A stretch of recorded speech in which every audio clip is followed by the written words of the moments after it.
And welcome to the Aaron Katsman Show. I'm your host, Aaron Katsman. We're here to speak about your life, your money, and your investments. And as always, we're coming to you from the spiritual and soon to be financial capital of the world, Jerusalem, Israel. If you got any questions or comments, feel free to email me at Aaron, A-A-R-O-N, at lighthouse with an L, lighthousecapital.co.il. That's Aaron at lighthousecapital.co.il. You can check me out on the web at www.aaronkatsman.com. That's www.aaronkatsman.com. Please make sure to follow me on Twitter, on LinkedIn, and so don't forget to subscribe to a brand new YouTube channel. We're going to be discussing something very, very different for us, but very, very interesting. And it's about the world of networking, building a business in Israel. It's a really interesting topic.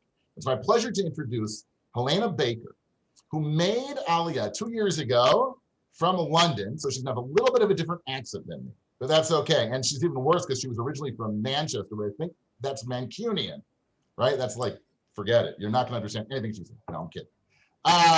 She worked at the Union of Jewish Students for a year and then became a freelance copywriter. She is all into networking. And when she made Aliyah in January of 2019, her plan was to continue networking and make contacts. However, most of networking in Israel was very much high-tech focused, or in Hebrew. So what did she do? Like any good Oleh, she decided to create her own networking group, the English-speaking networking, okay?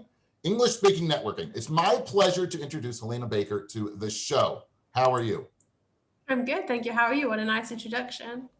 I'm out of breath, but that's okay. Okay, tell us a little bit, what is English-speaking networking and how do you get to it? Sure. Okay. So I'm going to rewind a little bit. As you said, I'm from England originally. I was actually a freelance writer in England. And the way that I really grew my business from kind of the age of 22, so I was very young when I started, was through networking, lots of different groups, structured groups, evenings, mornings, you named it, I was there. So when I made Aliyah, my plan was to really continue networking and to grow my business that way, the way that I'd done in England. I was also using LinkedIn more and more, but there was still really a focus on those physical networking meetings. What I kind of found when I made Aliyah was there weren't very many, if really any, English-speaking networking groups that had a clear structure. So there was a lot of Hebrew-speaking networking groups like BNI and that sort of thing. I can speak more to that if that's of interest. And there was a lot of English high-tech events, for tech entrepreneurs and for people who are looking for funding, which is, again, awesome, but wasn't my wheelhouse. So I kind of found myself a little bit stuck and like, okay, well, I really want to network. This is what I know. It's how I grow my business. And yet I didn't really have an avenue with which to do so. And particularly in Tel Aviv, interestingly, there was kind of one thing in Renana, but there was nothing in Tel Aviv. There was very little in Yerushalayim. So I created English-speaking networking because I saw a gap in the market and thought, well, I'll go ahead and fill it. I have to say I was very reticent to do so. I had a few friends really encouraging me that it was a good decision. So that's how English-speaking networking was formed.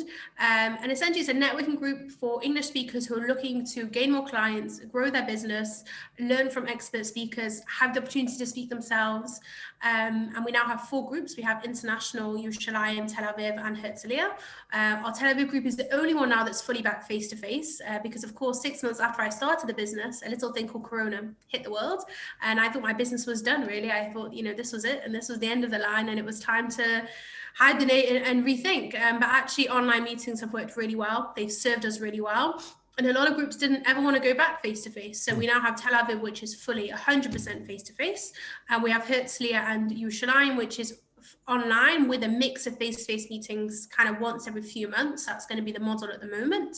And International, which of course is fully online because you have people from, all over the world. So it's fully online. So is it more focused for, let's say, small business owners as opposed to people looking for work? 100%, yes. Okay. So the focus is 100% on business owners. We have a mix, everything from solopreneurs right the way through to huge law firms. We have some very, very big law firms who are members as well. So it's quite a mix. But yeah, I discourage people coming who are looking for jobs because it's not really the best avenue, and there's some amazing opportunities in Israel to do so. But that's not really what we're about. Okay. I know when I started my business, before I started my business, when I got into the business, I don't want to date myself, but a long time ago, I was working for Citibank here in Israel, and I was sort of charged with building up the private banking unit. And basically, I mean, you know, there was nothing official back then. There was no social media. There was nothing, right? It was basically just pick up the phone and start meeting people for coffee, whoever, and hopefully something sticks, right? It's like throwing things against the wall, throwing darts and hoping something sticks. Yeah. You know, this is really taking it to the next level. It's much more targeted, I think, and for somebody who wants to open a business, this is probably a great avenue for them to just get tips, almost like a support group. Forget about growing their business, but get learning from the other people in the group, right? Yeah, 100%. And we have like I said, we have a range. So I have to say most of our businesses are more established. I would say the average business has been around, you know, a good 2-3 years, if not significantly more. But we also have, like you say, we actually had someone who just joined our Tel Aviv group. And she's a very new, very, very new business. She said, listen, like I'm not so much about getting business from here, though that would be awesome. I really want to learn. I want to get, and not just from the speakers, but from having that community of professional business owners who've been in business for a long time and can point them in the right direction. So for her, that was really key. I have to be honest, I would say that for most people, the tachlis is to gain more clients, and that's what we're really geared towards, is helping people do that. Like, I don't want people to pay money to join, so I don't want to make any bones around, you know, there are other fringe benefits. Tachlis, you're here to help you get more clients. That's what I want to see ROI. I want to make sure you're getting that. But of course, there are the benefits, and people occasionally do join for those reasons. But I have to be honest, it's not the reason people are joining. Like, it's just not the case. Okay. I want to go back to something you said, because I wanted to talk about that, and that's Corona.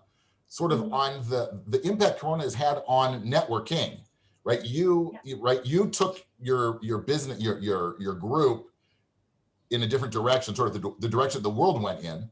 And now we're coming out of Corona. It's sort of interesting to see how Corona played with your group and in networking in general. Has networking sort of dried up, or has it just gone to a different arena? It's such an interesting question, and one day I hope to do a TED talk on networking and how it changed during Corona.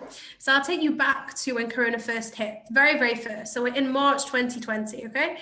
And I'm watching the numbers I'm watching BB speak. He was speaking at, you know, I think Motzei Shabbos, and I'm watching them go down. Okay, you can have 100 in a room. I'm like, ESN's good. You can have 50 in a room. ESN's good. You can have 40 in a room. Cool. And I remember the Motzei Shabbos, it happened. I was eating at friends in Aliyah, and I watched it. It said it's down to, I think it was down to 15. It was like just for Sega. Sega was just about to hit. I remember thinking, wow, like, okay, I'm done. Like, my business is over. It's done. I didn't know what to do. I was also, you know, I was not just a young business owner in the sense that I myself am young for a business owner, but the business itself was 6 months old, you know? And I really thought, my God, this is it. Like, there's just no way. And I was not in a great place. I paused all the meetings straight away, which I shouldn't have done. I should have gone straight online. But at the time in 2020, no one had ever done online networking. It was just not a thing that people did. You know, I had networked for years and years. I done one online meeting that whole time, and it was very poorly managed. So for me, it was like, oh my God, like, this is the end of my business. It's done. So I completely paused all meetings for 3 months. And what I did in those 3 months was create online programs, which were paid, fixed fees, structured programs for people.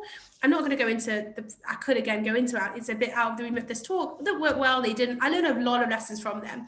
What I mostly learned in that was how to run a networking meeting online, because there are ways that it can work 100%. I prefer face-to-face. Some people prefer online. There's ways to make online networking work. That's what I learned. And then, I don't know if you remember this, but then in June 2020, everything opened up. You could do whatever you wanted. Corona was over. We were good to go. So I had networking meetings. Then we went back to usual meetings. I remember the last one that we had, it was in Yerushalayim, and I could still legally have meetings. Legally, I was good, but ethically, I felt I wasn't. I remember being in that meeting, and I remember thinking every second, if someone has Corona, I have a huge problem. I have a huge, huge problem. I have people here who are older, I have people here with health conditions. If one person here has brought Corona into this space, I have a huge problem. Right. And I was meant to actually have a face-to-face meeting that very next day in Tel Aviv. And I remember the bus ride home agonizing, do I move it online or do I keep that meeting? Again, legally, I was fine. It wasn't a legal issue. It was an ethical issue for me. And eventually I was like, and it took me hours to decide. I sat on my couch for hours. Like, it felt like a huge, enormous decision at the time, because again, legally, it wasn't an issue. Eventually canceled it. I moved it online, and then everything went online from that. And then eventually Sega caught up, and again, the law eventually caught up with me. And again, everything went online. I reduced the price, which I felt comfortable doing because of course my costs plummeted overnight. And then everything went online. And then we were online for 8 months. We really were. And then eventually, and it worked. Online networking worked. I think it's challenging for sure. It has different challenges, and it's about making it interesting and engaging and bringing lots of guests in and keeping that energy up. but it was working. And then things opened up and I was ready to go back face to face. I emailed all my members, we're going back face to face, hurrah, let's get ready. Nobody wanted. Crickets. Nobody wanted to do it. No one could be bothered for traffic. No one was interested in spending 2 hours getting there and back. They got used to online and it was working. It was working too well. They had no desire. And some of these people had never been back face to face ever. My Herzliya group was only ever online. My Yerushalayim group was face to face for 2 meetings and then not interested. So eventually Tel Aviv went back, and now Herzliya and Yerushalayim is kind of more of a mix of hybrid of, because I personally feel the face-to-face is important. I think you need to meet people. I'm really encouraging people to do that, and a bit, forcing a bit of that. I think the face of networking has completely changed. I think online groups are here to stay. I think people now see the power of networking online. That being said, my face-to-face meetings are very popular because people are desperate to meet people face-to-face. But Corona 100% helped my business. It grew my business. Very strange.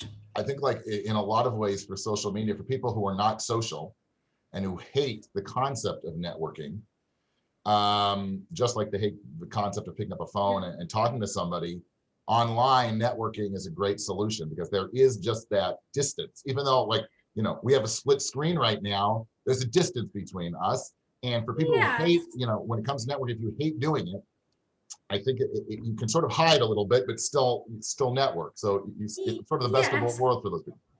I do think so. I think more is the time issue, if I'm honest. I think I don't know if people are that busy. People say they're very busy. That's always something I hear a lot, a refrain I hear from lots of Olim. And it saves them a lot of time. They don't have to drive for 2 hours. And in Yerushalayim, our Yerushalayim group is normally 9 till 11. For face-to-face, it's moving 11 to 1 because people don't want to drive in rush hour. Right. So I think that has a lot to do with it. It was a shock to me. I was very surprised to hear that people wanted to stay online. I respected that. I'm not forcing anyone. If people want to stay online, whatever. But I was surprised. And I do think there's a huge power to face-to-face, but online was working very, very well. Interesting. And it's definitely changed networking. How can people get in touch with you? Sure. So my Instagram is @networkwithhelena. I offer lots of advice on being on Oleh. The website is English Speaking Networking, and the email address is Helena @English Speaking Networking. So it's all pretty unified.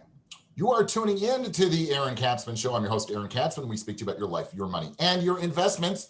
If you've got any questions or comments, feel free to email me at aaron@lighthousecapital.co.il. You can check me out on the web at www.aaronkatsman.com. Be sure to follow me on both Twitter and LinkedIn, and be sure to subscribe to our brand new YouTube channel. We're talking English-speaking networking with Helena Baker, who is head of the English-speaking networking group, which is like taking over Israel with networking, both online and back to face-to-face.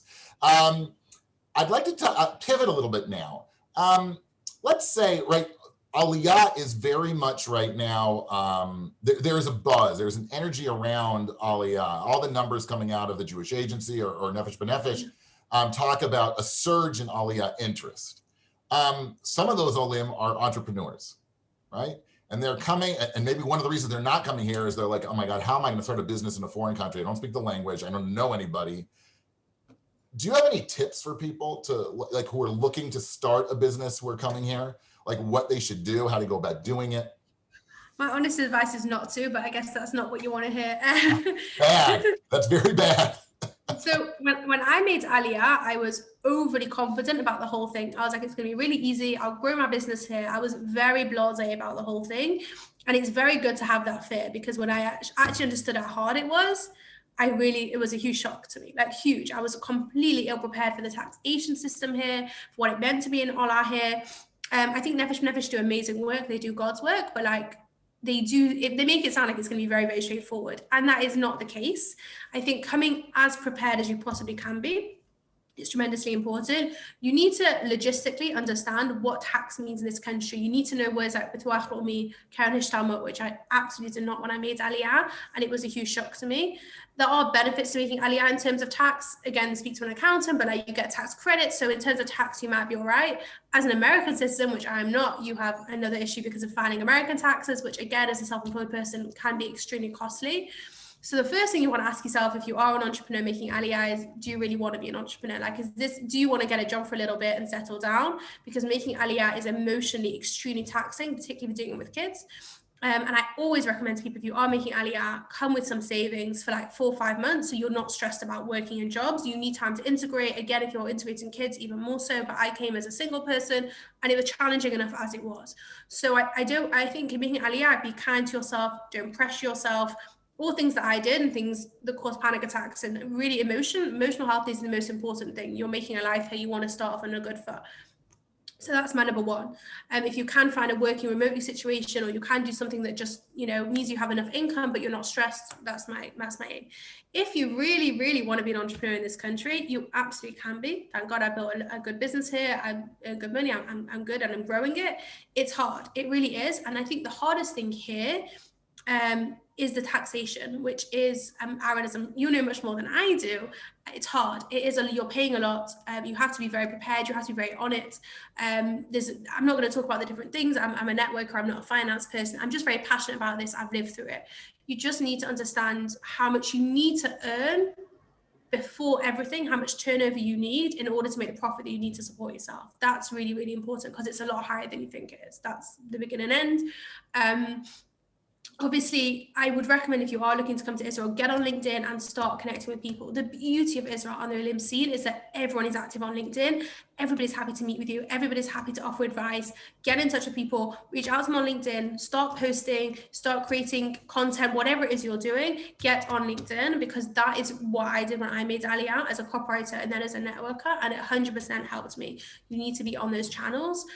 Comes along to an ESN online meeting. We have online meetings for American hours, so you can also come along to one of those, of course.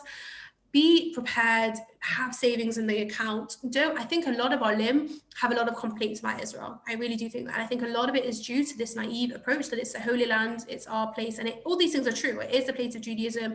We should be here. For me, it's the right place to be. Jews should and can be here. It's a bracha to have this country, but it's not an easy life. It's really not. And you just need to be prepared, speak to accountants, speak to people. Yeah. Be prepared. I think that's that's what I would say, is do your homework before you come. Start networking. Don't network, when you land, network before. I was networking 6 months before I arrived in the country. I reached out to people on LinkedIn 6 months before I arrived. Every day I reached out to people on LinkedIn, and I got business through it, I got contacts through it. Before I landed in Israel, people knew how it was. Before I landed in the country, when I moved to the country, I was networking like a Trojan. By the time I started ESN, in the Olim world, you knew how I was. Not in an arsehole, you did. You just knew how I was. So there's a lot of stuff you can be doing beforehand, 100%. Great. That's great. One more time, can you tell everybody how to get in touch with you? Sure. So my Instagram is @network with Helena for lots of advice on being an Oleh, owning a business in Israel, that sort of thing. And of course, LinkedIn, Helena Baker. And then the website, English Speaking Networking. And the email is helena@englishspeakingnetworking.com. Helena Baker, English Speaking Networking. Thanks so much for joining the show. Thank you. You've been tuning in to the Aaron Katsman Show. I'm your host, Aaron Katsman. We speak to you about your life, your money, and your investments. If you got any questions or comments, feel free to email me at Aaron, AARON, @lighthousecapital.co.il. You can check me out on the web at www.aaronkatsman.com. Be sure to follow me on both Twitter and LinkedIn. And be sure, again, to subscribe to our brand new YouTube channel. Thanks so much for tuning in, and we'll see you soon.